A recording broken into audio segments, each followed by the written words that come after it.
আসসালামু আলাইকুম, কি অবস্থা? সবার কেমন আছেন? আসলে আমাকে অনেকে জিজ্ঞেস করতেছেন যারা মালটায় আসতে চাচ্ছেন বা মালটায় নিজে নিজে অ্যাপ্লাই করবেন, কত টাকা খরচা হবে বা কত টাকা যদি ভিসা রিভিউস হয় কত টাকা লোকসান হবে। আমি আপনাদেরকে শুরু করে একটা আইডিয়া দিতেছি, আপনারা এটা ক্যালকুলেশন করে নেবেন। আপনার প্রথমে আপনার লাগবে হলো ফ্রি ডিপার্চার কোর্স। কারণ আপনি যখন এখানে যে কোনো একটা ডিপার্টমেন্টে আসবেন, সাপোজ কনস্ট্রাকশন হতে পারে, অন্যান্য ফিল্ডে হতে পারে। যদি হোটেল ডিপার্টমেন্টে আসেন, হোটেল সেক্টরে আসেন, তাহলে আপনার স্কিল পাসও লাগবে প্লাস ফ্রি ডিপার্চারও লাগবে। তো ফ্রি ডিপার্চার কোর্সের প্রাইসটা হলো 250 ইউরো। আপনি ক্যালকুলেট করবেন 250 ইউরো, আপনার ওইটা করতে হবে, ওইটা সার্টিফিকেট লাগবে। তারপর দ্বিতীয় লাগবে হলো আপনার আইডিটি মালটায় 600 ইউরো। 600 প্লাস 250 আপনার হলো আপনার 850 ইউরো। তারপর আপনার লাগবে হলো 250 ইউরো লাগবে হলো আপনার এমবেসি ফি। এমবেসি ফি না, এটা এমবেসি অ্যাপয়েন্টমেন্ট নেওয়ার জন্য আপনার 250 ইউরো লাগবে। তাহলে 250 ইউরো ওখানে লাগবে, তাহলে 1100 ইউরো। তারপর লাগবে আপনার হলো বাংলাদেশের মধ্যে আপনার 27,000 টাকা। আমি শিওর জানি না এটা কত টাকা নেই বাংলাদেশের বিএফএসের মধ্যে। 27,000 নিতে পারে, 15,000 নিতে পারে, এটা আমি এক্স্যাক্টলি জানি না।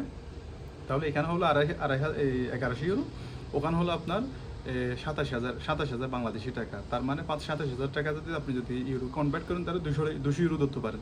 200 ইউরো তার মানে 1300 ইউরো।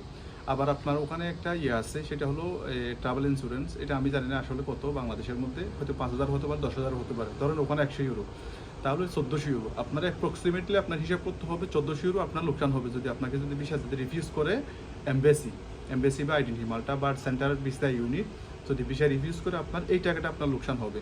এটা অবশ্য আগে আরও কম ছিল, এখন এটা বেশি হয়ে গেছে, কারণ আগে এটা অ্যাপ্রক্সিমেটলি ছিল 500 ইউরোর মধ্যে। আপনি 500 ইউরোর মধ্যে আপনার লোকসান হবে। এখন এটা আপনার ধরে নিতে হবে আপনার মিনিমাম 1400 ইউরো আপনার লোকসান হবে। আবার ওখানে আরেকটা ফি আছে, সেটা হলো যদি আপনার এই কাগজপত্রগুলো যদি ওই কোম্পানির এইচআরও যদি সাবমিট করে, তাহলে ওই ফিটা লাগবে না। না হলে আপনার ওখানে মিনিমাম আরও 2 থেকে 300 ইউরো ধরে রাখতে হবে। অন্য তারা যদি কোনো লয়ারের মাধ্যমে এই কাজগুলো করায়, তাহলে আপনার 1600 থেকে 1700 ইউরো আপনার লোকসান হবে যদি না হয়। আর ভিসা হলে এর ভিতরে হয়ে যাবে গা।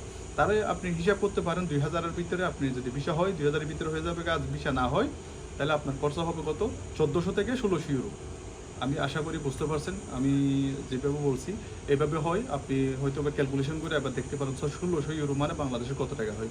144 টাকা বা 142 টাকা করে আপনি হিসাব করলে, ক্যালকুলেট করলে আপনি বুঝতে পারবেন বাংলাদেশি টাকা কত হয় 1600 ইউরোর মধ্যে। তো আপনি যদি ওই এইচআর ছাড়া হলে আপনার 1400 ইউরোর মধ্যে কত হয়, আপনি সেটা আপনি নিজেই ক্যালকুলেট করে আপনি বুঝতে পারবেন। তো ভালো থাকবেন, আশা করি আপনাদের প্রশ্নের উত্তর পাইছেন। আল্লাহ হাফেজ।